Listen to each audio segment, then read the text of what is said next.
What is going on, Chiefs Kingdom? Welcome back to another episode of the Kingdom Says. I am your host, as always, Garrett Williams, and I am joined tonight by my two usual co-hosts. We've got Kyle Henning on the top right of the screen if you're watching on YouTube. Kyle, how are we doing tonight, sir?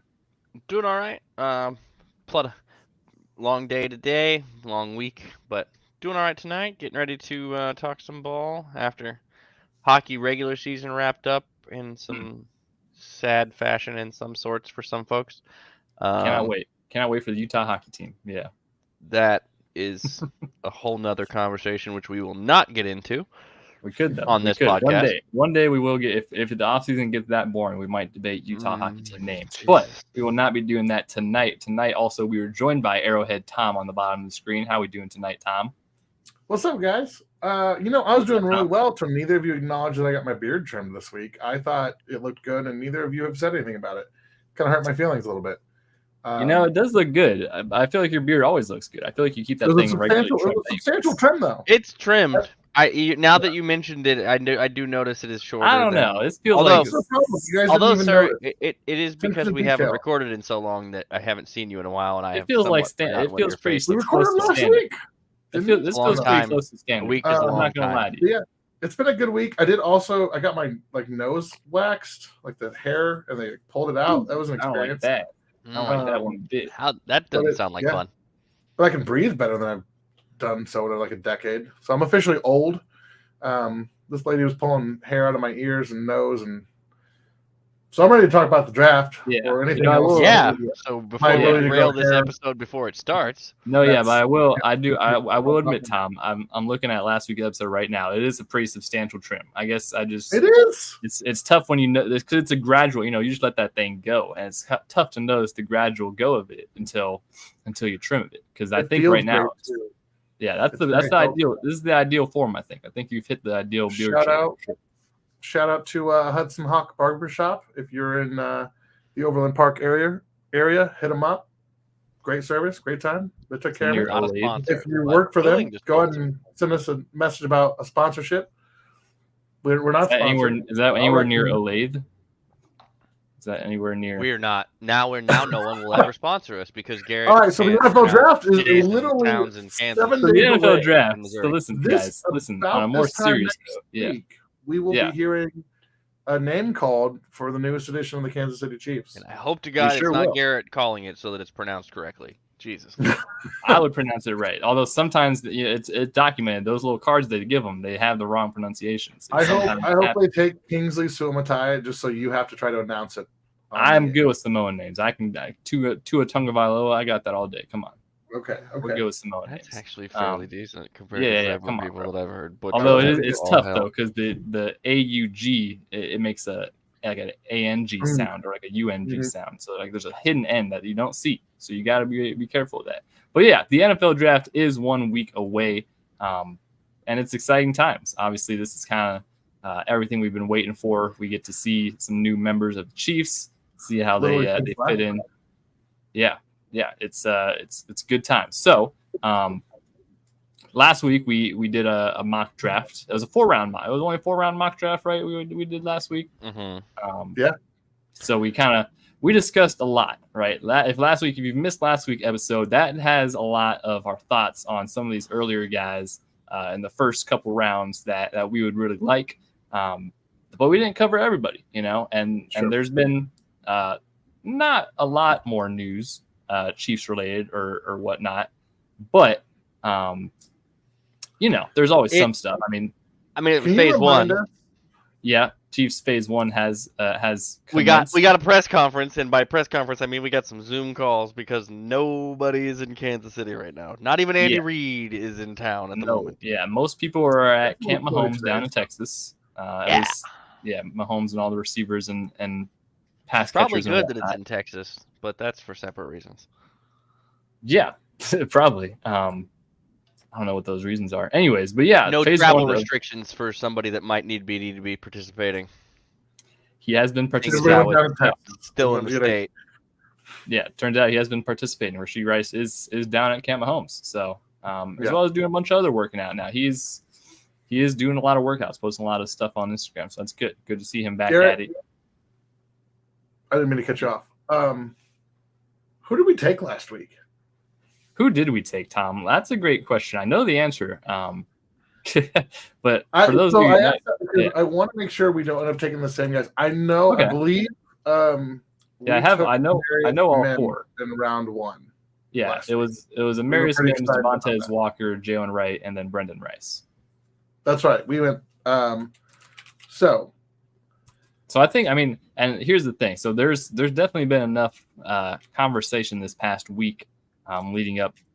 As the draft gets closer and closer, everybody's boards change. Everybody, goes up and down, and I was told today that apparently diabetes is a character flaw concern. So that was fun. Yep. I found out today that being a diabetic is apparently a character concern.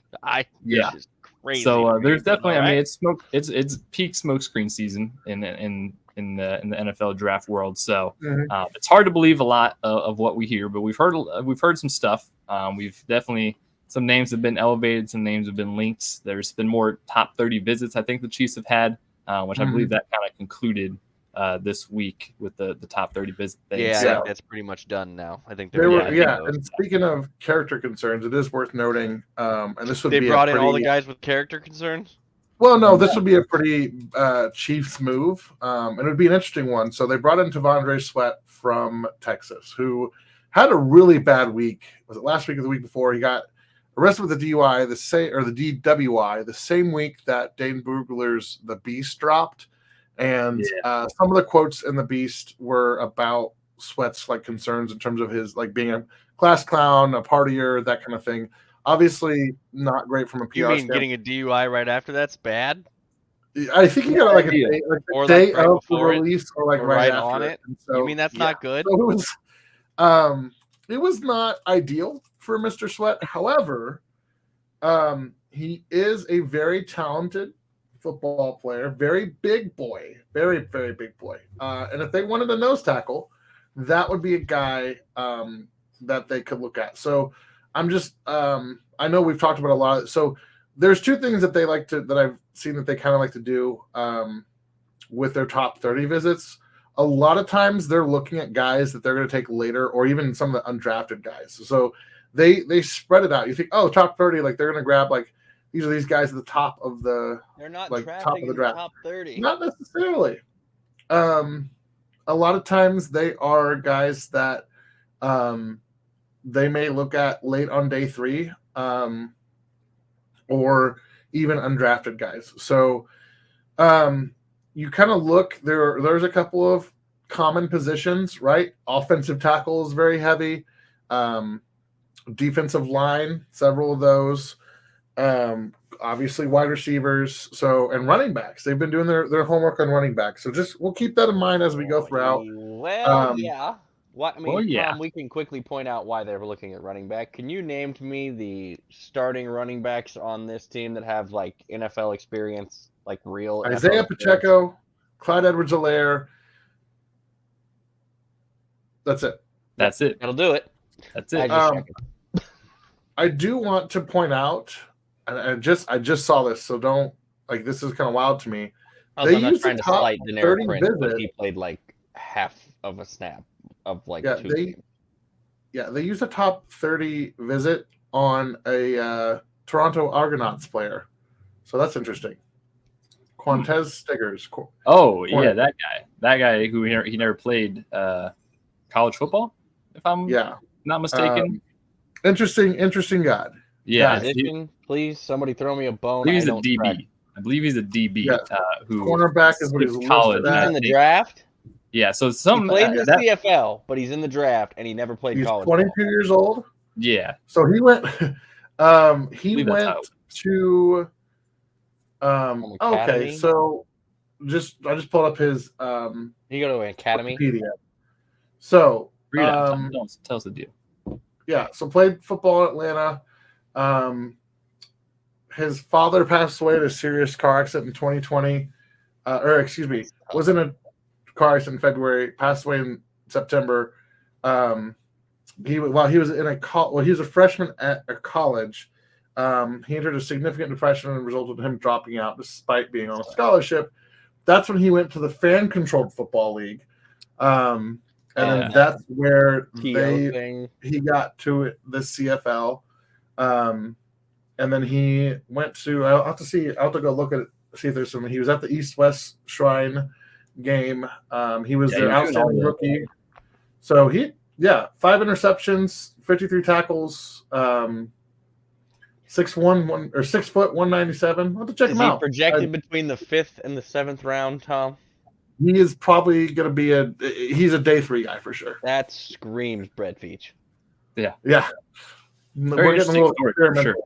When I heard about it first, I was very interested because he was in like all the college like all-star games and stuff this year. I think he might have even been at the combine. I don't know for sure, but I must have missed that in the site. There's so many guys and so many stories and so many things. There is a lot. No, Brett Veach is like every girl I dated in college. He likes to experiment. So with that being said, today we are bringing you another mock draft. We're going to see, maybe we'll get 2 or 3 if we're quick enough. We might just ramble on again a lot like we did last week. But big difference we're going to definitely talk about this time around that we didn't last time, trade scenarios, potential trade ups, trade downs. I know there was a hypothetical trade scenario floated out there by, I believe, NFL Network, some guy on NFL Network. NFL.com, who knows? NFL.com, yeah. So we're gonna dive into that part of it and kind of give you our take of what we think the Chiefs might do in that aspect. Because spoiler alert, probably more than likely than what it was last year. Because last year the Chiefs. I don't think it's gonna be what that dude said. I can tell you that. I'm almost positive it's not gonna be what that guy said. If you're not familiar, they suggested that the Chiefs would move up to number 9 to take Brock Bowers, which the Chiefs moving all the way. Like, okay. Let's just be really clear. Tell them what they said. Tell them what they said that they had to give up. Forget the Brock Bowers part for a minute. What did we give up to get from 32 to 9? Yeah. Let me pull it up. So I have it. It was the first this year, a second this year, a fourth this year, and a first next year. It's next year's first, I believe. So 2 first, a second, a first, a second, a fourth. Yeah. So then you're. Pretty steep. I tell you what, if it happened, doing that for a tight end would be pretty brutal. And listen, Brock Bowers is great, but also there is a lot of historical evidence that every tight end basically in the top, who's been taken in like the top 10, top 15 the past 10 years, there's been like one of them that's actually panned out. 4 picks for a backup on your depth chart this year? Yeah. 4 picks? Especially 4. Especially when you have a gaping hole. Including 2 firsts. A small hole at left tackle. Yeah. There's no way. Now, 9, I can hear if Joe Alt's still on the board at left tackle. Yeah. So that's where I think that's where then, it would get a lot more intriguing. It's trading up steep, but at least there you've got a 10-year tackle pretty much ready to go. And I think you could get that without having to go all the way up to 9. Maybe potentially. I don't know. It's definitely questionable. It'll be interesting. I think it's pretty. Joe Alt is the best tackle in this class. He has been since before the draft circus started this season. Circuit started this year. He's been it. So during it, he will be after it. He's the best tackle in this draft class. Pedigree aside, his dad being very, very good aside, just go watch the kid play the sport. It looks different than a lot of guys do when you watch them play tackle. It just does. And then they measure him and do all the things. So if you're moving up to 9, it's not for a tight end who's going to be your backup tight end. It's also not for a wide receiver because there's like 50 of them in this class. And you don't make that move with the roster that you have. You're a championship contending roster. That's a desperate move. That's a we haven't won it yet, and we really want it. Like that's pick 31 to pick 9, not pick 32. Yeah. That's what. And for perspective, the Chiefs went from 23 to 10 to get Patrick Mahomes. 27. Like 27. Yeah. So it's you just don't make that move for a position. Ask Brandon Bean how he feels about that one. Yeah, you don't make that move for a positional player. and I'm not sorry for saying it. Yeah, so let's pull up the this mock draft here. You just can't. Mostly so we can kind of look at some of these scenarios and also kind of see who might be potentially available in some of these spots. Yeah. Because like I said, trading up to 9, you're trading with the Bears theoretically, who they're getting Caleb Williams, so they can maybe try to add a bunch of draft capital and build around them. But there's obviously a couple other potential trade ups in that range. But like we said, it's tough to make the argument for anything other than something like a tackle. Like, I mean, Joe Alt really is like the big thing. Like, even like Rome Odunze would be in that range. Maybe Malik Neighbors, and they're great players, and it'd be really great to have them on the team, but not for that price. Yeah, listen, I love Rome and I don't Neighbors. even like doing it for Joe Alt, but I would at least understand it. You'd understand. Yeah, it would seem a little uncharacteristic of Brett Veach for sure to make that type of move for the position that, because and everything we've seen from Brett Veach drafting wise is like he's taken bottom tier positions and prioritizing them. Like he's not just like I just doesn't seem like a move that Brett would exactly make, but potentially more likely would be a trade up into like the mid 20s, potentially high teens, mid 20s.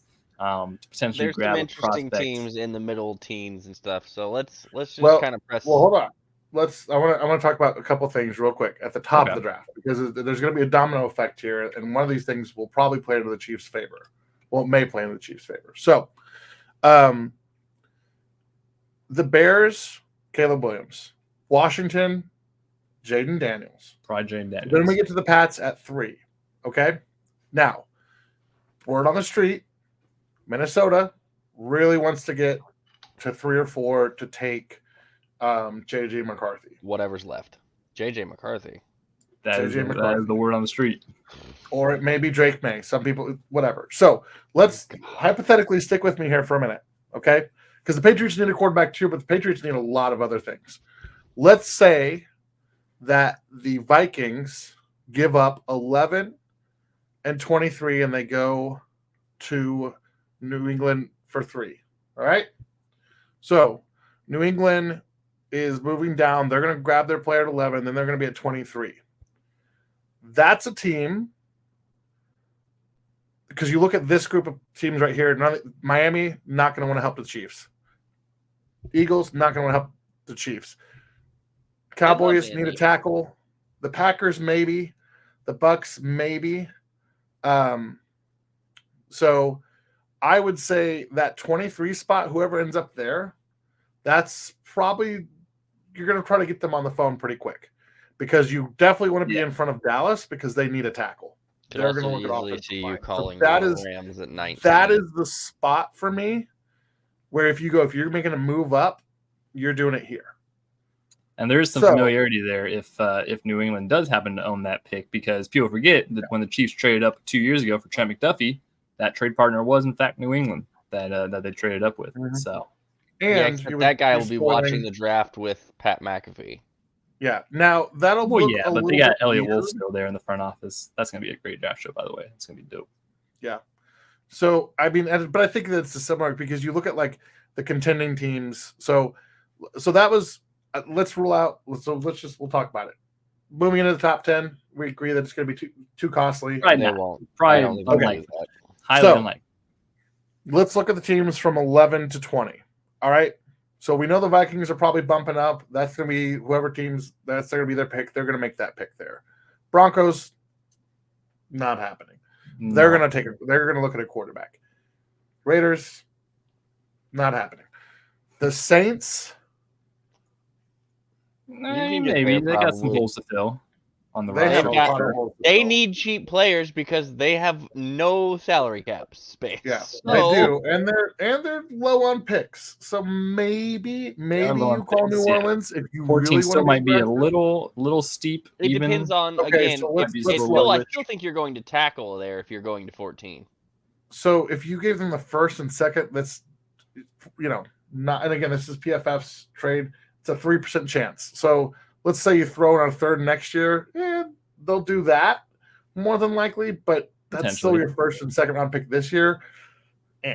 So the Colts, Chris Ballard, the Kushroud connection still might be a little steep. I don't know how likely. I genuinely think the first one, if you're gonna look, you could get to 14 if you absolutely had to, probably. If you had to, but I don't think you have to necessarily to get the tackle that you want. Now we'll see, because there could be a run. So I'm thinking quarterback, wide receiver. So this will be the Chargers pick is going to be important. They're either going to go wide receiver, tackle. They're going to take JJ McCarthy if he's available and have him play Justin Herbert in camp for the spot. John Harbaugh said he's the best quarterback in this draft. Just do it. And that means Caleb Williams. That means they got to be better than Justin Herbert, because Caleb Williams is a better prospect than Herbert was. Remember? I think this is a pick where we're going to see that first offensive line. I think this is where we see Joe. Of course it is, because that's what he does. Or Fuanga. They built. No, I mean they may not want to. They may not want to move. They may not want to move their guy. So, the Giants could also go offensive line, but I think they'll go wide receiver. I think this is Giants need everything. They do. Titans.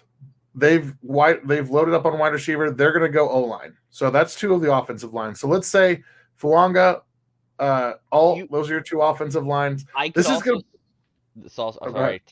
also see the Giants being a team that trades out, trying to get more picks if somebody wants that fourth quarterback. Yeah, they could. Or third quarterback or fourth quarterback, or in this scenario, fourth quarterback. Yeah. So we're going to get out of the – so this could happen one of two ways. You could get to pick 10 and there could be 2 tackles taken, or you could get to pick 10 and there could be none, 4 or 5 tackles taken. Because you could have the Chargers go tackle. You could have the Giants go tackle. You could have the Titans go tackle. The Bears and the Jets could also go tackle. Yep. Or none of those teams could be smart, and they could all go wide receiver and other nonsense, and you could have one tackle taken at pick 10. Or none. Yeah. So, and the Bears, probably not going to. I mean, they may trade out, but it's unlikely. This is where you could see like the Broncos trying to maybe leapfrog the Vikings if they don't make that big move up. So, Sean going back to that idea that'd be fun. That Patriots trade. One of the things that could be beneficial for that 32 is why they may want to make that is if you get to 32, you can take your Michael Penix, you can take your Bo Nix. And it's the last pick. You get 5 years of control. Yeah. If he busts, if he doesn't work out, the Ravens Lamar Jackson tactic. You can Mac Jones his butt if he doesn't work out. Yeah, you can sit him. So that would be the play that I would be looking at if I'm Brett Veach. You notice how everybody's not as sad to move on from Mac Jones because he was pick 20, not pick 4. Yeah, no, he was pick 10. It was or 10. Pickett was 20. Did they trade up for him? Yeah. No, they sat pat. They sat pat at 10 and just drafted Mac. Yeah. So I definitely want to get in front of. Whoops. So let me ask this, because we talked about this pre-show. Pretty Ricky, best insider on Twitter. Yeah, the People's Insider. He sent out a tweet today that said the Chiefs are locked in at left tackle for round 1. Left tackle. Very important wording there. Nobody ever knows what the Chiefs are doing, but yet he's been accurate. Now he's bat 1,000. It's just odd that they're locked into anything a week before the draft. It's very odd. That is very odd. I wouldn't buy into it personally, but 32, supposedly. Yeah. Unless, of course, they have a deal to move up and they know that's the only reason and thing. Plus, I think the only reason he would be able to have the information would be if it came from somewhere outside of Kansas City, much like I think he's had in each of the other instances. It came from somewhere not in Kansas City. You heard it here first. Pretty Ricky is Brett Veach's burner. Yeah, I doubt it, but quite the opposite would be my guess. Like I said, it just seems to be that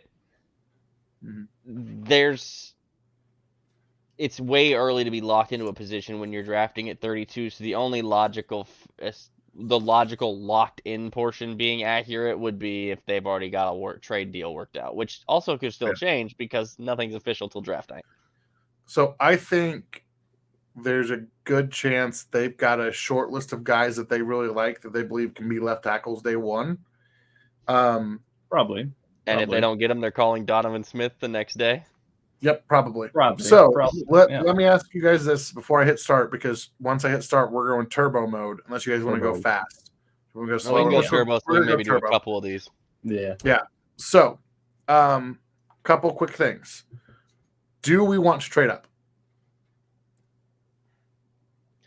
I mean, it would highly depend on what's sitting there. It does highly depend. I'll just throw my hat and say I would like to trade up. Right, maybe we do the trade up one last. Okay, yeah. So I know who I would like to trade up for. So I just asked because once I hit turbo, we're going to be at pick 32. That's what I'm saying, Tom. Right. If we do the turbo for a couple of them, and then do for a couple of these mocks to get some different see where some players are going. Trade up one. Yeah, maybe we can see where some players are going. Yeah, let's start it. Let's start her up. All right. So we're at 32 here. No, it's we're not even moving turbo speed. All right, we can pause. Let's go. Okay. Turbo. So the first 15 picks, Brock Bowers makes it to 15, which is pretty hilarious. Yeah. So Caleb Williams, Drake May. Only got to go to 9. So this is an interesting. I did set this to be a little bit. Oh, Jaden Daniels to the Raiders. Yeah. So there's some surprises here, but not anything that I'd go, oh, that's not happening for sure. Like he's just pass on 2 quarterbacks. We'll take that edge rusher. Yeah. We don't need a quarterback. They might. No. Yeah. All right. Oh, Adonai Mitchell. All right. So, okay. Mims now and we have Latham. Okay. So this is very telling. Yeah, because from pick 17 to 22, there's 4 tackles off the board. Yeah. So, yeah. You have Fashanu at 17, Guaga 18, Mims and Latham 21 and 22. So if the Chiefs want to tackle this, Joe Alt got drafted at 6. At 6. This almost seems like a worst case scenario, or like best case scenario, in theoretically, like 4 tackles making it to pick 17 like that. It would be pretty incredible, I think, right? Yeah. I think that having Mims and Latham, it could happen. That's where I said something about 19 with the Rams. Because a trade up to 19 wouldn't be super, super terrible, and you still have 2 pretty good tackles on your board. The thing with that, though, is the Rams have one of the most selections in the draft. For the first time in 17 years. They're not going to be super motivated to trade up. Yeah, I would say, as this is played out, you don't trade up because they wouldn't trade us freaking Deontay Johnson. They're not trading us their first. That's true. You're right. Yeah. You're right. Yep. Yeah. So theoretically, that's the other factor here is some teams are just not going to pick up the phone when Brett Veach calls. It happened last year. Yeah. We know if you're in the AFC, the Chiefs number is blocked. It just shows up as caller ID blocked.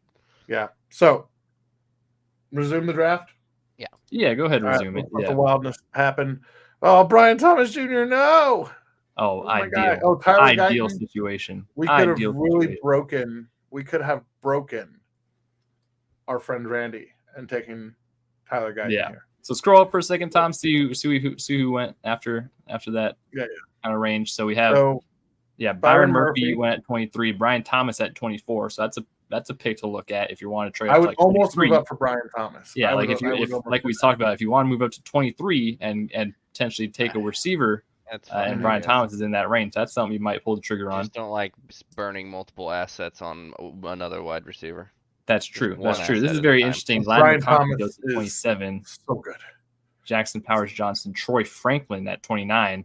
Now there's one notable name. There is one notable name that I know that would be a very nice addition. Tyler Newman. No, I am talking about Xavier Worthy, and he was even a guy. He's not. I guess he must have went back to school. Where is he? Jesus Christ. Yeah, where is he? Where did he went go? Back to school, man. Oh, there he is. Ranked. How do they have it? They haven't ranked. What the heck? Because they watched the tape. All right, let's talk about Graham Barton real quick. Because tape exists. Let's talk about Graham Barton. Hold on. I need to finish my point, though. What I was going to say real quick, though, because 27 was a position I was potentially thinking about trading up for, and mostly that's to jump the Buffalo Bills, because in my head, I find it very likely the Bills probably go receiver. Obviously in this scenario, you still have.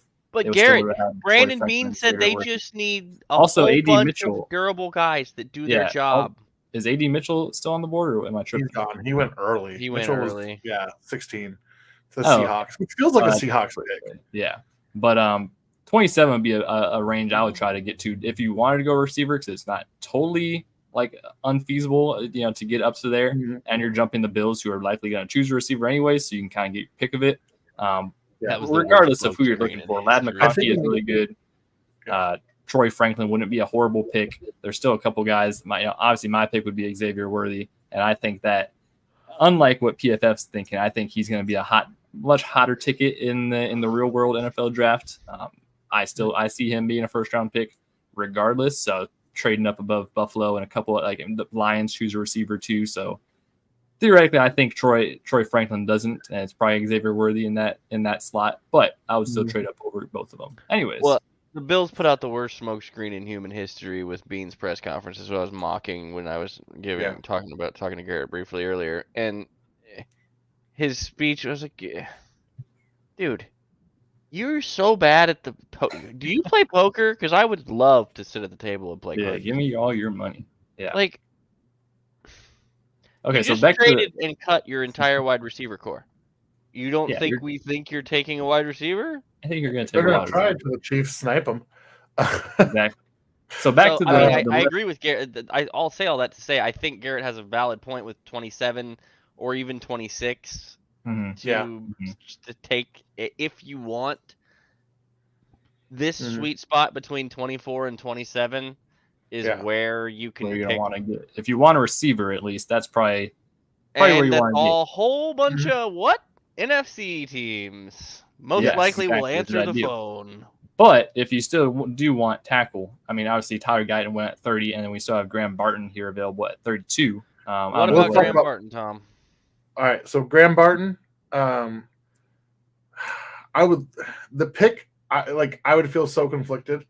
I was listening to the Athletic Pod today, and they were talking about like their guys, and it was Nate Tice and Dane Brugler.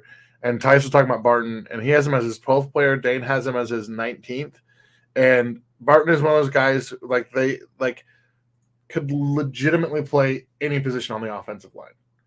And the comp that the name that they threw out was Joe Thuney. Because he's so clean as a technician. He showed up at the combine. He showed off athleticism. The size is going to be the issue. 33 and change arms, so not the manageable arm length. 32 and 7/8 according to Dane Brugler's.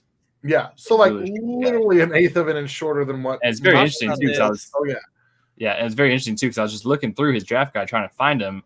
Dane has him listed as center. He has him listed as his number one ranked center, which is very interesting because, like I say, he has the versatility to play all five positions.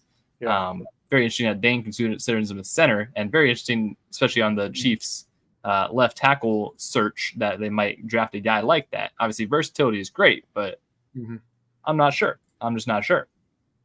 I mean, or you take Barton, you figure it out for one more year, and then you can move on from Thuney next year, or you could even trade Thuney or Trey, and that might let you keep Trey. Yeah.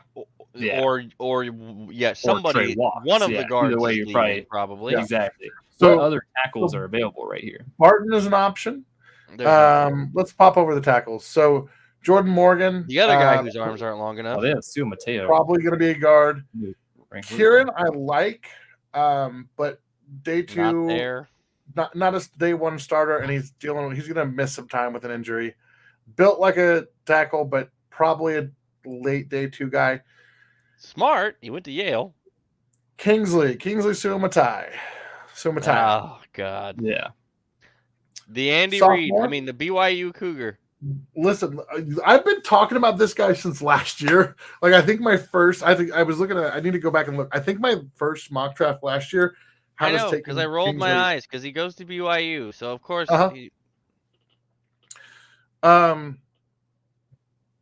Athletic, inexperienced, BYU. He's going to hit all the measurables that Andy Heck wants.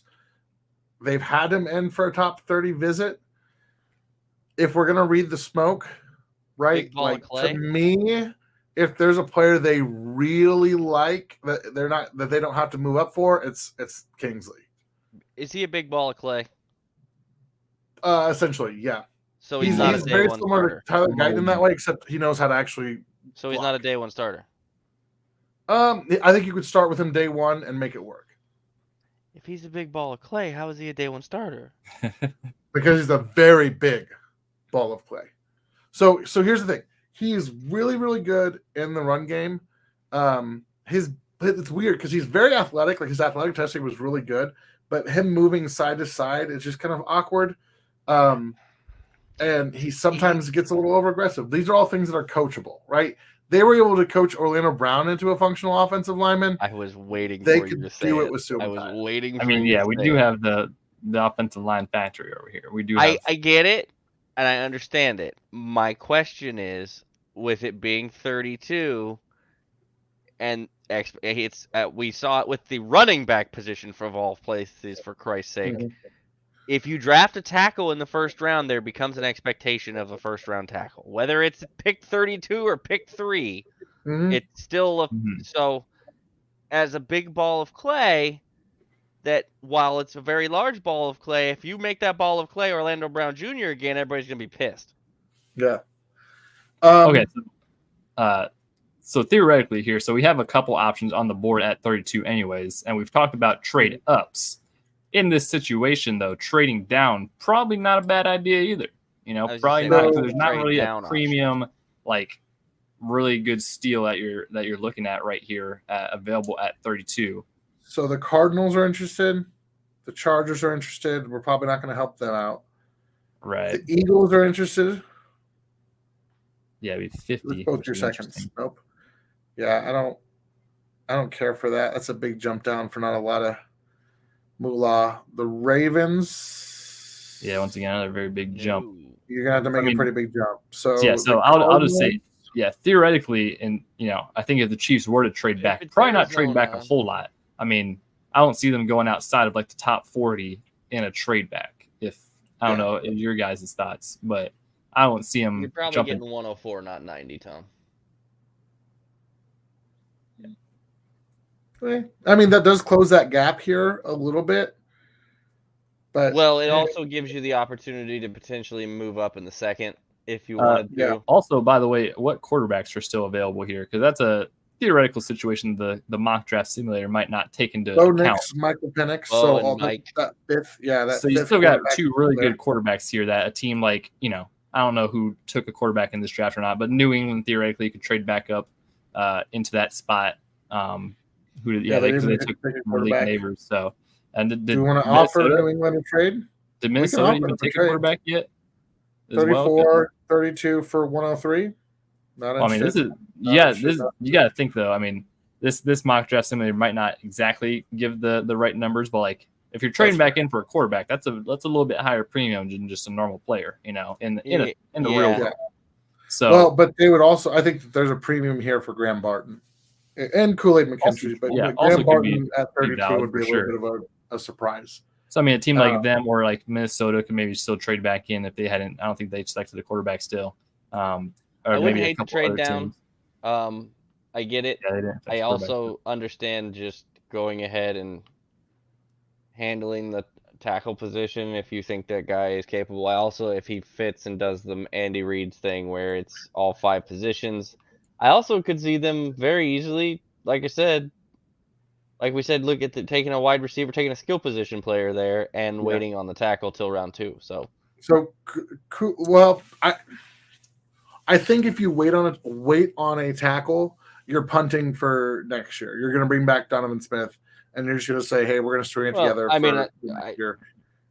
So do you think Kingsley Sumatai at 52, and if they trade up to go get him in the second, is not playing? Because you just told me you thought he could be the top pick at 32. I think Kingsley will go in the top 40. I don't think he gets past Washington,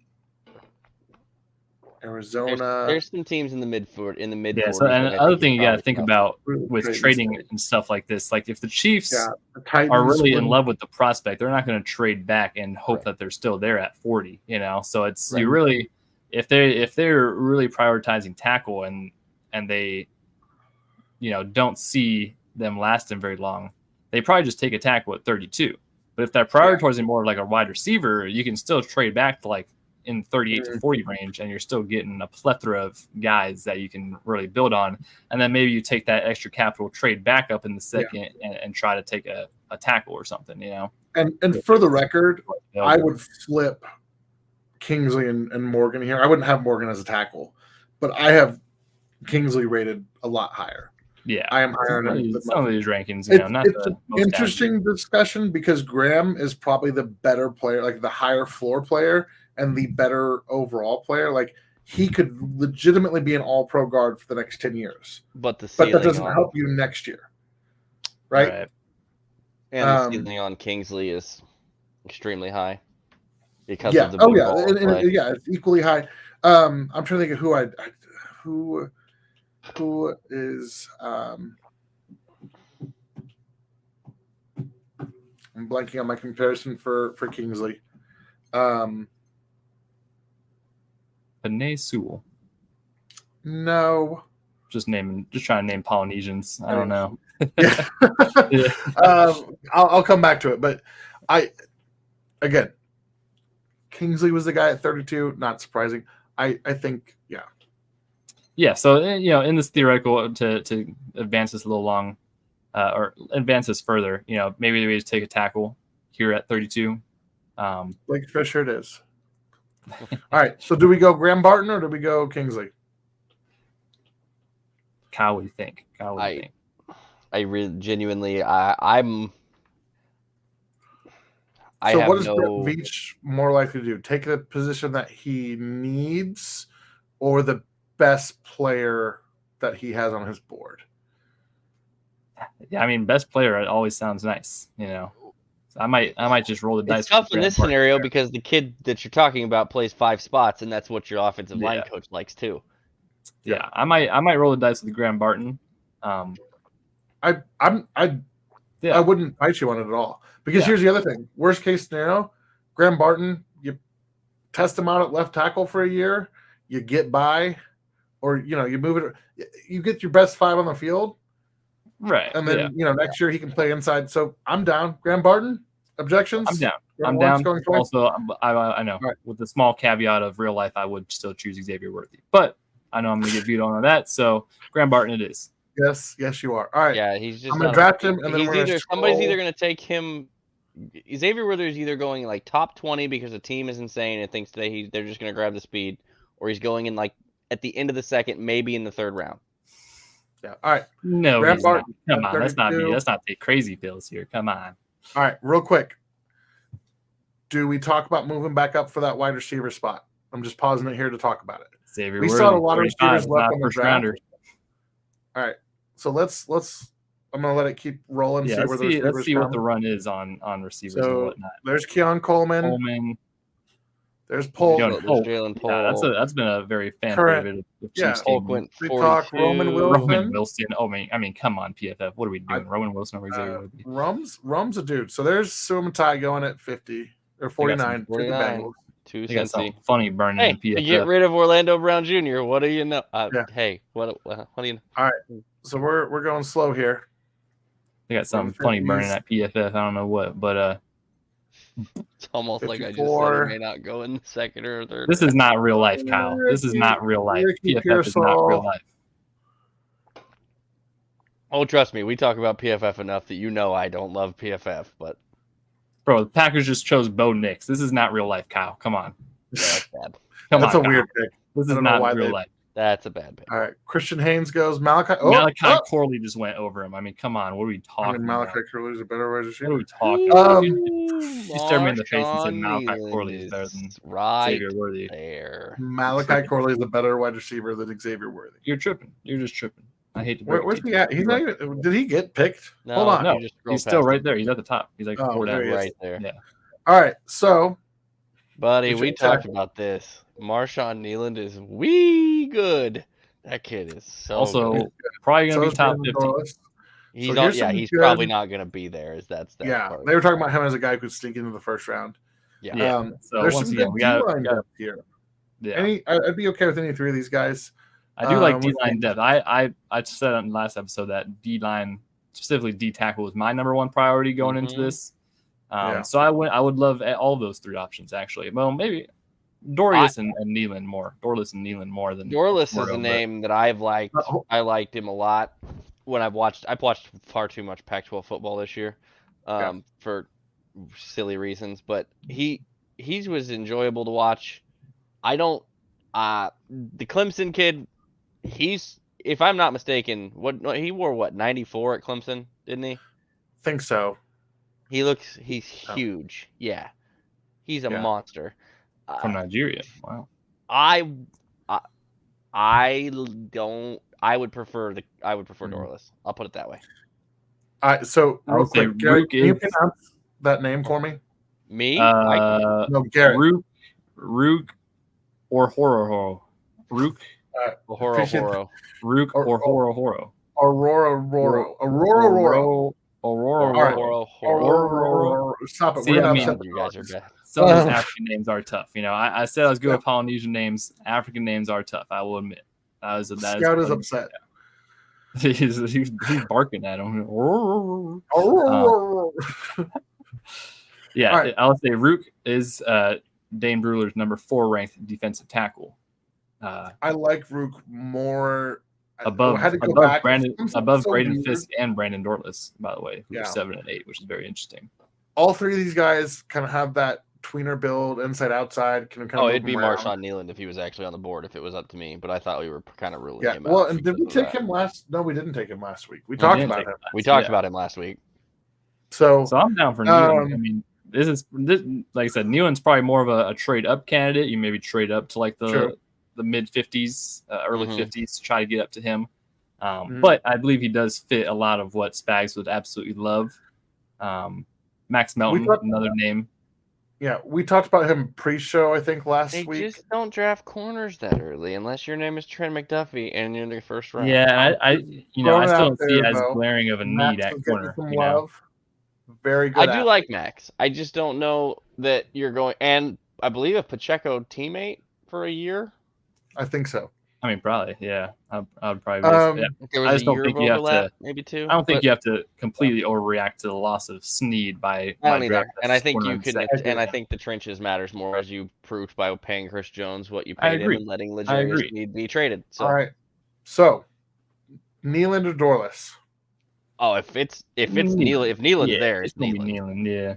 It will be Nealon. Marshawn Nealon is theoretically. I love. Y'all know about Brandon Dorless, though. Do y'all know about Brandon Dorless? You don't know about him, or you just don't know about him? Talking about Brandon Dorless. Can we talk about Brandon Dorless? And how I would take him over Horo, but if it's Nealon and him, I'm sprinting to the podium to take Marshawn Nealon. I like Marshawn Nealon a lot.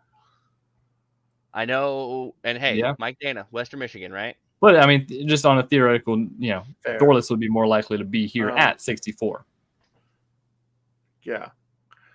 But I'm down for Nealon. That's about the best description I've ever seen for what I want my defensive end to play like. Nealon's film looks like a car crash from an action movie in a good way. Yep. Thank you. Yeah. Done. That's a good way to describe it. Yeah. So we agree, Marshawn Nealon, nobody needs to worry about Xavier Worthy.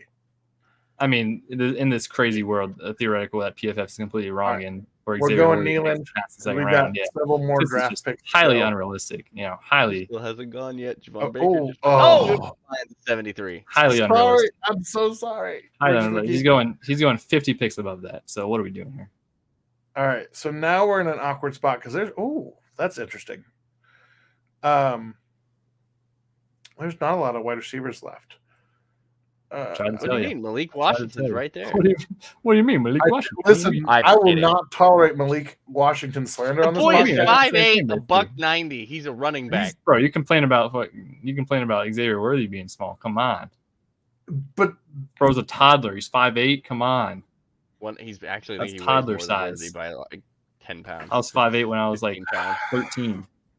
He outweighs Xavier Worthy by 15 pounds, does he not? Shirtless. That's fake weight. That's not real weight. Hold on. I'm going to send you a picture of I know Washington. He's not. He's also 5'8".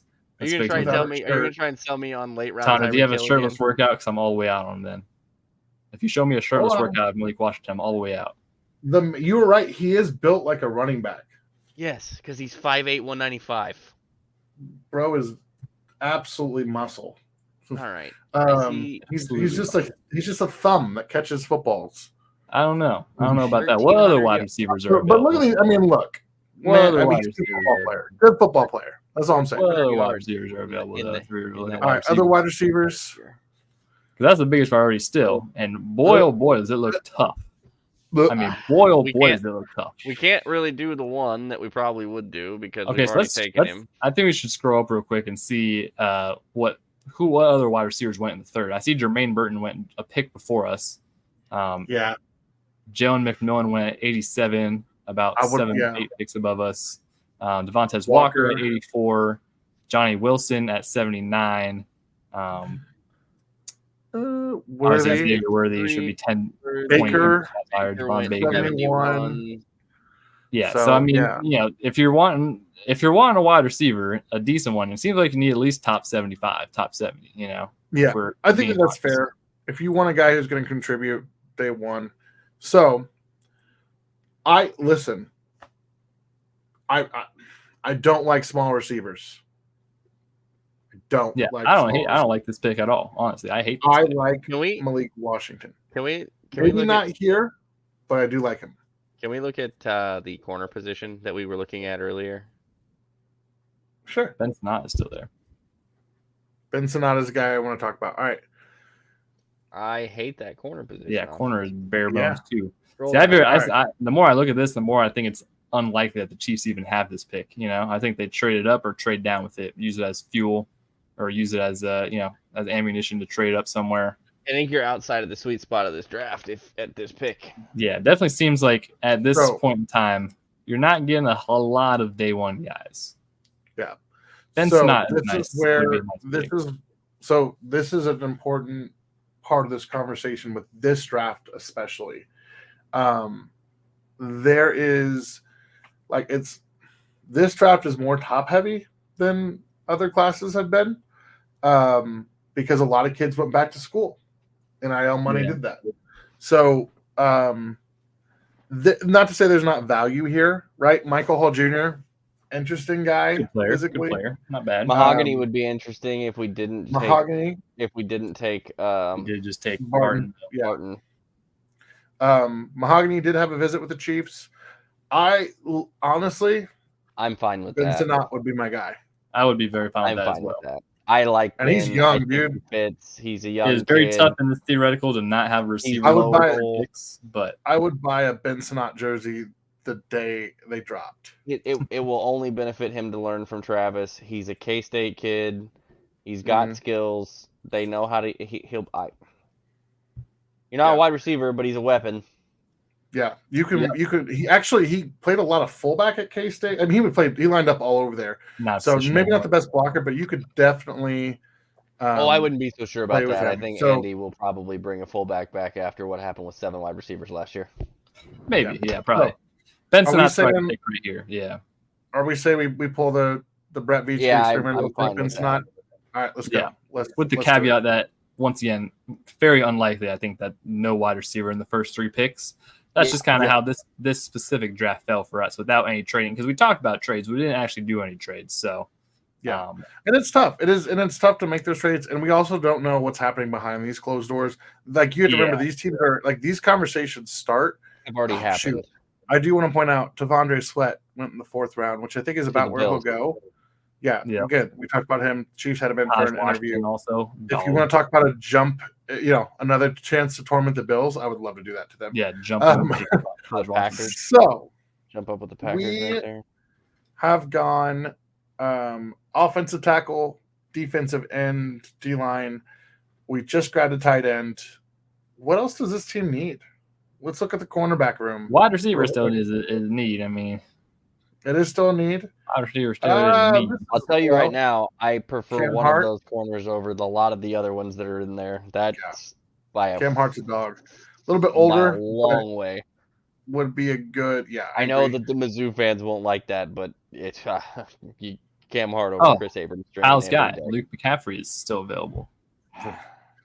Let's talk about that's the name Joker. I like. But that's also all juice team. It's a bit questionable. Strictly, Holy Cross's mascot is the Crusaders. That's pretty. They sick. are. In fact, that's pretty cool. That is the only one of the main concerns is he went to Holy Cross. And with that comes. I don't even know what some of these logos are. Does that clutch with BYU? Is that different? Is Andy gonna like that? I don't think so. I don't think. I'm just asking questions. I don't know what Holy Cross is exactly, but I'm just asking. I don't know off the top of my head what religion. I'm assuming that's with it being the Crusaders. I'm guessing more of a Catholic-based faith. Yeah, but so yeah, maybe not wide receiver. Yeah, I just really don't like. We just don't have any drive receivers. And look, everybody will say, "Oh, Luke McCaffrey." Yeah, why? Because his last name's McCaffrey, or because he like a lot of lineage. That's great, and I like lineage, and I really wish he had all of the same athleticism and that the rest of his family has, and the skill set that the rest of his family has. But he's former quarterback, then he was a tight end. He's only played wide receiver for like 2 years. Everybody tried to kill McCole because he played wide receiver for like 3 years. One more year. There's a lot. One more year though. There's not a lot of route tree that's excellent. He's extremely quick in like the cone and short shuttle at the combine and whatnot, but he's not very fast. Long speed, big speed. He's not very big. He's not very heavy. He doesn't show a ton of play strength. Mm-hmm. There's just not a lot to that other than his last name being McCaffrey, and you think you can make him into something because he's just going to work really hard. Because the kid's going to work hard. Don't get me wrong. That whole family, all they do is work hard, and then a whole bunch of working out. But I just don't see it with him. I just don't. Yeah. Sometimes every family needs an accountant, is what I will say. Let's talk about the guy I've got pulled up here. Malik Mustafa, safety out Wake Forest. Questions about his athleticism, which I think are a little overstated. He's really fun. Very, very, I don't want to say Chamari Connor vibes, but like in terms of the hitting ability, if you wanted to draft a guy who might be a Justin Reed replacement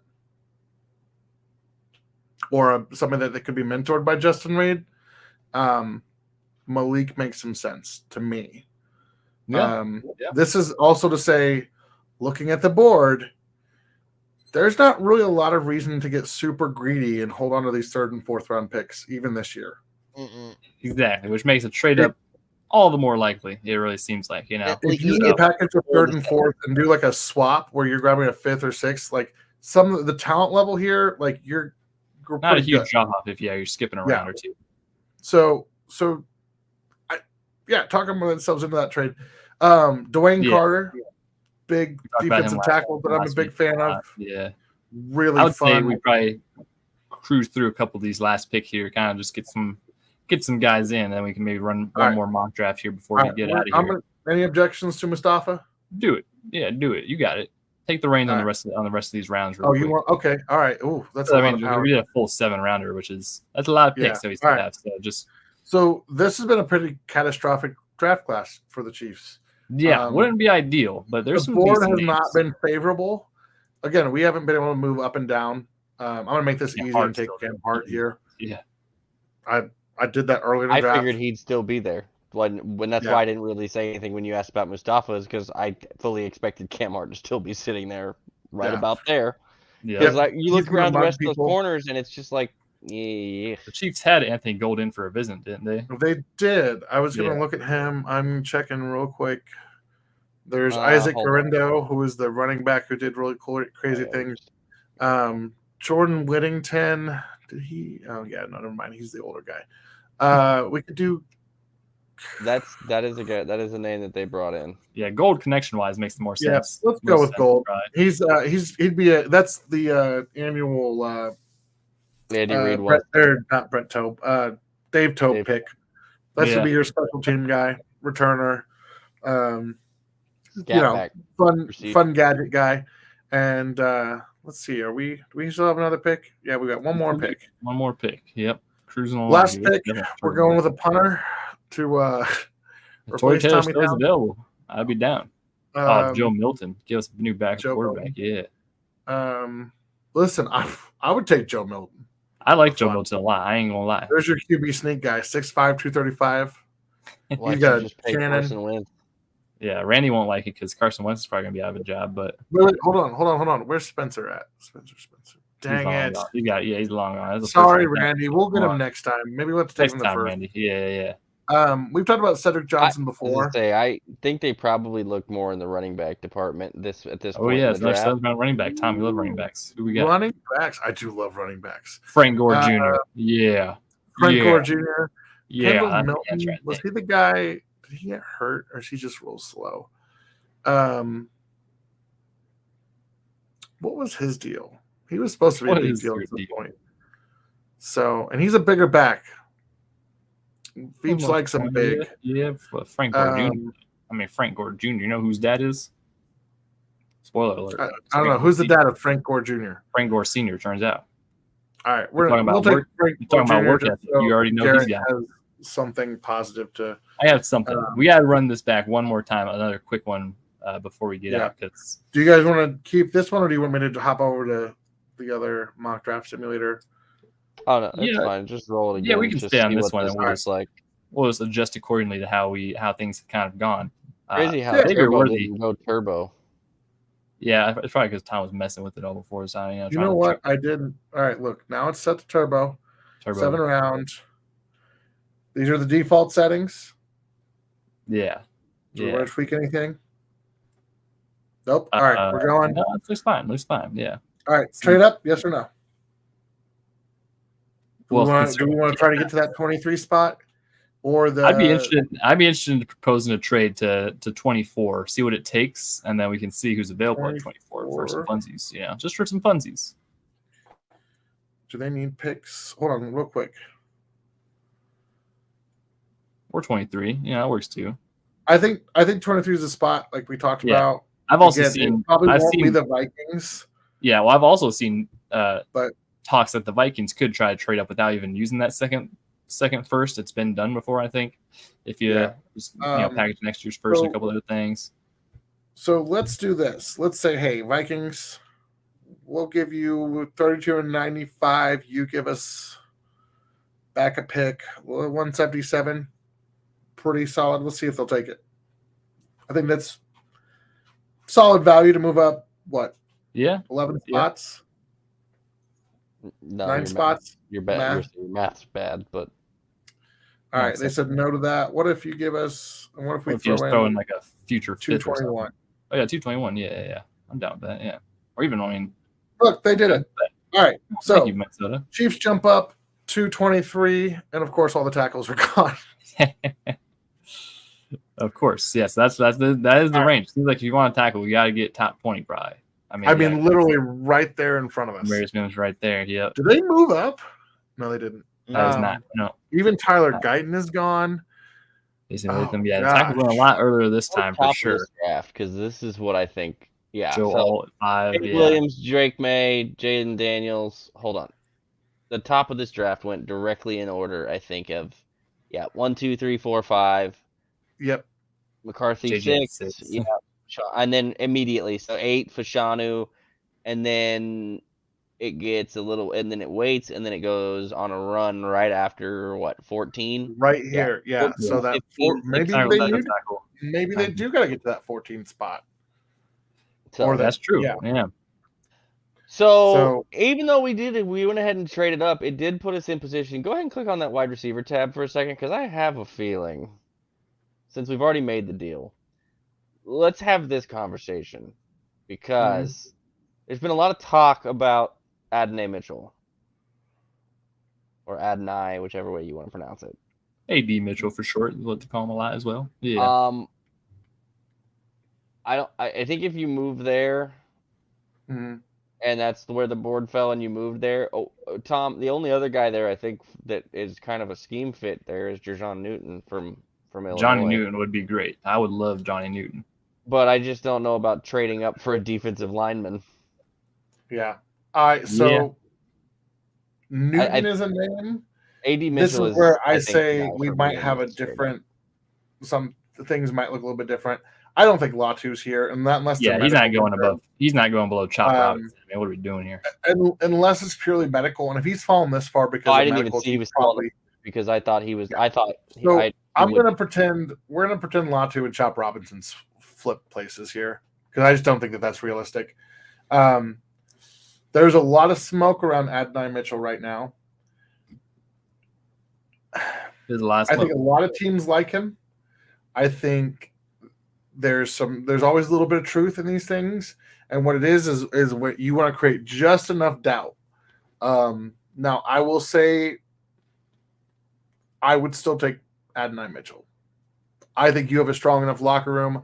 I think some of the issues that they've talked about seem like smoke, right? Kyle alluded to it earlier. I had somebody tell me that him having diabetes was a character issue. So also, real quick, what can somebody tell me how old this kid is right here?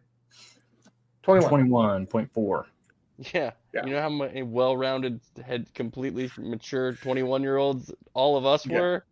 I can tell you the answer to that is none. That's true. Right. So Adonai Mitchell, and then do we want to try to move back up in once you've traded up, and that's what's available. If you're going up that high, the talent-wise is undeniable from AD Mitchell for sure. And like that, if Brian Thomas is off the board, which he probably will be at that point. Yeah, where did Brian Thomas go? He went right there. Yeah. I think the last mock we did, he went at like 22 or something, 23 around that, or he went to 24 at the Cowboys. So if he is gone, AD Mitchell, talent-wise, you can't deny it. And I think AD Mitchell went like similar spot to where Brian Thomas went this time. So I can definitely see both of them being top 25 picks. So this is going to move fast. So we're going to go straight to 64, unless we want to try to finagle a trade up. No, we'll send it to 64 here and see what we got. All right. So let's check real quick because the first issue. Okay, so not many tackles. No tackles that I think you're going to get. You're not going to get a starting left tackle out of this group. I like some of these guys. Coleman isn't horrible. Blake Fisher. I like Blake Fisher. That's not he's not a tackle. I don't think. Yeah, I think Fisher could survive at right tackle. Yeah, he's not a left tackle, and he's probably much better at guard in the NFL. Yeah. So let's look at some of the other guys on the board. We just took Dorless. We took Wright last week. Malachi Corley. Double dip. I love as a player. Yeah. But double diple. Too much Sky Moore PTSD. And we don't need to take a wide receiver. So I don't need to double dip on our receiver this early, Jonah Ellis, he's a smaller guy. Yeah, he's kind of small.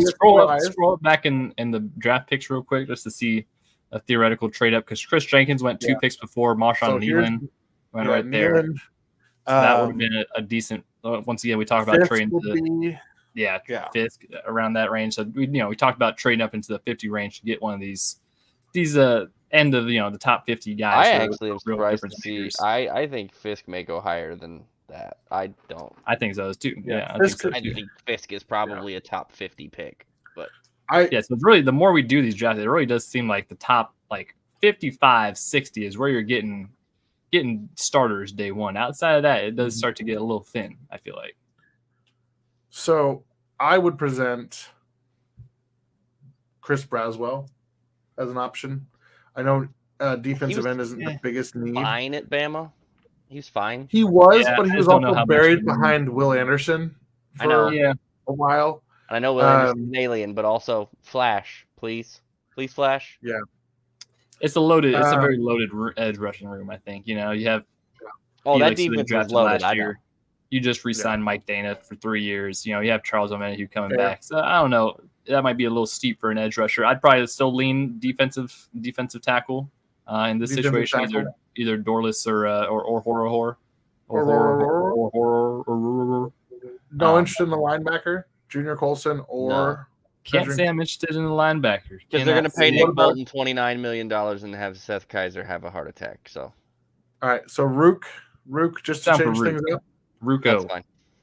Like I said, I'm not his biggest fan, but he's still very solid. I definitely think you can get some good production out of him year one still. You got to remember Clemson does weird stuff with their defense, and so they ask their guys to do weird things, and so yeah. So up to so we traded away our third, right? Fourth round running back. Yep. Fourth round running back. Trade away our third, so we're at pick 131 here in the fourth. He would be so fun in the offense. He would. And Austin or Audric Estime. Audric so fun. You could run outside zone from shotgun on 2nd and 10, and he would run 3 guys over and get you at least 4 yards instead of getting 1. Yards after contact, 4.27. Yeah, listen, I'm a big Audric. The dude ran through everything. Him and Pacheco. Teams would be so exhausted by the fourth quarter. I'm down. I'm down as well. Right. And once again, in the fourth round here, fourth round running back. Yeah. I'm not worried about the speed. I know you guys are people that watch this show know I'm a Notre Dame fan, but Joe Alt is legitimately the best left tackle. Wait, go back to wide receiver real quick. Cam Hart is really good, and Audric Estime is one of the more fun running backs Notre Dame's had in a long time. When did Taj Washington go? When is Taj Washington? Can you scroll up real quick, see when Taj Washington goes? Oh, Brendan Rice went at 120 so 120 and 122. I would trade up for one of those two. I'm just saying, but Audric would be nice. And once again, in these rounds, you're definitely just trying to get traits, like really nice, good traits. In that and that's the other guy I would like. Just load up on ND guys. Let's do it. No, at wide receiver actually, I really do like Jalen Coker a lot at wide receiver later in the draft. He's an interesting guy traits wise. I also like Rosemary Jackson's a very interesting guy. Yeah. He has like some very interesting, like crazy. I saw something crazy about him, some kind of crazy stat or something that he's really good in one aspect of something. He gives me Cornell Powell vibes a little bit. So maybe Jalen Coker. Coker. But let's do it. Let's do Coker. You can take Coker. You can take Cam Hart because of the corner position. Yeah. Coker was an all juice selection. We're not passing on an all juice selection. Yeah, shout out all juice team. And then so this is the trade. One of the picks we got in the trade, I think. I believe so. Yes. Theoretical situation. So maybe offensive line depth wouldn't be too bad. So I was gonna say you lose Nick Allegretti. Yeah. Let me introduce you to Bo Limmer, who's a Arkansas slender guy. But like they'll put some weight on him in the NFL. Yeah, he is all heart. Like he just tried really hard for an Arkansas team that Arkansas is in Arkansas. I mean his name's Bo. His name's Bo. Like that's just farm. That's just farm strong right there. He definitely grew up on farm. It has the X. So I think he can be your backup guard center. He can take that Allegretti spot. Mm-hmm. I agree. Yeah, I like that idea. I like that a lot. Like I said, he's that dude that like every time you see him, like all of his teammates are like, yeah, he works the hardest out of everybody. He does this the right way. Yeah, he's over there covered in blood and. So the next pick here at start of round 6. I noticed a name right down there, Miles Cole. That seems to be a very spagsy type player, if I'm not mistaken. Miles, jeez, yep, 6'6", 280. Yeah, fits some spagsy type stuff. If I did, he's old. He's gonna be 24. That'll happen. I'll be honest, I've not watched a lot of Cole. He went to Texas Tech. Patrick connection. Yeah. Not from any time playing to anywhere near each other, but they did go to the same school. Tavion Robinson. Give me 1 second. We don't even know wide receiver. So the only other conversation to have is that one right there. Katan Oladapo. Yeah, just because of we talked about it earlier with the secondary and adding pieces and always looking to add late round guys to add something different, to add a versatility piece. Pac-12 is not exactly a defensive haven. True. Or wasn't. It doesn't exist anymore, or does it? There's 2 teams, there's no teams, who knows. But he largely played very well for a very questionable defense, especially this last year. 2 years ago, he was solid. This last year, he was very good. largely for another older player. I love his measurables though. Combine. That's the other part. He's a pretty big kid. He's 6'1", 220, and he's got pretty good arm length, if I'm not mistaken. Actually, the combine's got him at 6'2", 216. Okay, so he's even taller. 32 3/4 or 3/8 inch arms. ran a 4.58, 36. I mean, 4.58. Miles Cole ran a 4.67 at 278. He's not a ball. He's not gonna blow just chase you down, but he's I think we are sleeping on Miles Cole. I think we are sleeping on Miles Cole just a little bit. I will say that. Old. I think we are sleeping on Miles Cole. I think he's a 9.57 RAS. He's got ran a 4.67. Like, are you playing him as an edge or are you playing him as a safety? Miles Cole. Yeah, because I could give no offense, but I couldn't give a damn about his 40 time. How he's got 36 and 8/10. Oh, you're not. I'm not arguing that he's not built in the lab. He's got freaky arms, Kyle. Miles Cole would be my pick by a long shot here, I think, and I might even prioritize him because I think he might. Hold on, I might need to circle back to Garrett. We're round 6. You're looking at traits. Hold on, traits. 36 and 7. I don't know if I've seen. Yeah, 36. I have to pull up his mock draftable because I'm not sure I've ever seen arms that long on anyone. That's got to be. I mean, he's 6'6".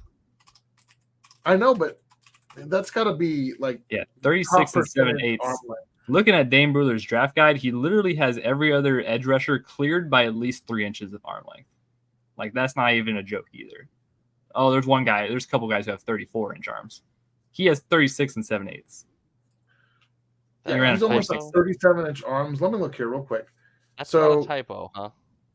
That's not a typo. That is real life. 37-inch arms. So Zach Harrison was big last year. 86-inch wingspan. I mean, come on. Yeah. He's going to reach the quarterback after one step. He takes one step and he just reaches out and he has the quarterback in his hand.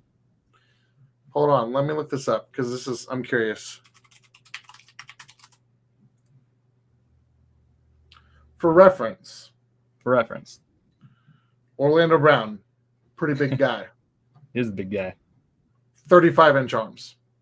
Yeah, he is putting Orlando Brown in the dirt. He is sticking his arm out and walking forward. I'd be happy with either of these guys. It's Miles Cole, though. I mean, come on, it's Miles Cole. Go ahead. It's Miles. All right, it's Miles Cole. It's Miles Cole. Yeah.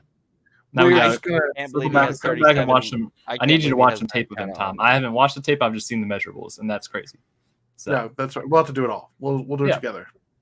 All right. Okay, so that concludes that, right? We got a pretty solid effort. Top 67%.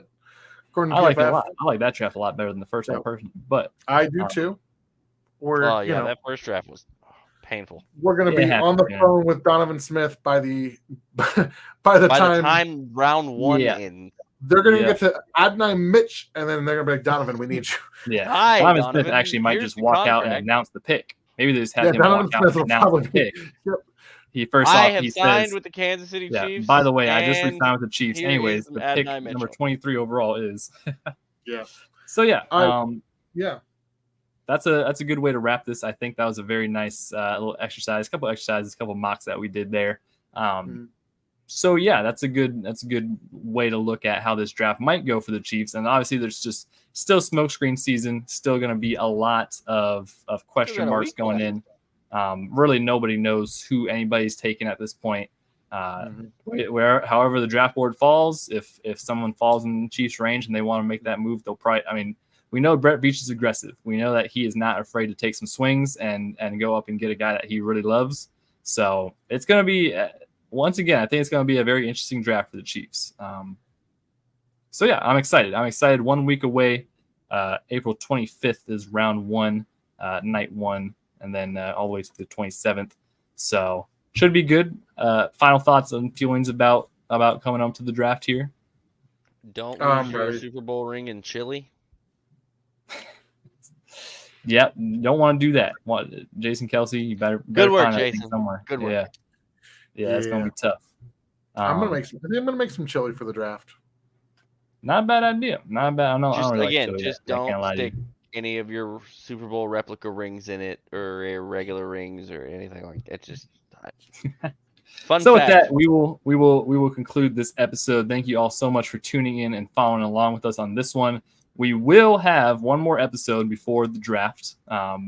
As per annual tradition, mock draft warfare will be making its return. So that will be exciting. We'll see how that goes once again this year. But that will be early next week. Probably either Monday. It might be live Monday. If not, it'll be Tuesday. But probably live Monday. Make sure you're following the socials so you can keep up to date on that. Listen, exactly. We love doing the mock draft warfare. We've got big plans for it, not just for this year, but for the future. So, we love the feedback.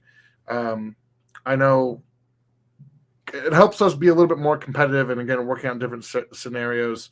Honestly, this offseason has been a little bit quiet, so we're doing a lot more mock drafts this year than I think we've done in years past. So we promise that'll be the last one, but it'll be a good. Not that it's a bad thing. Not that it's a bad thing. And I'm gonna claim the belt this year. I'm gonna get it, especially when Garrett wastes one of his picks on Xavier Worthy.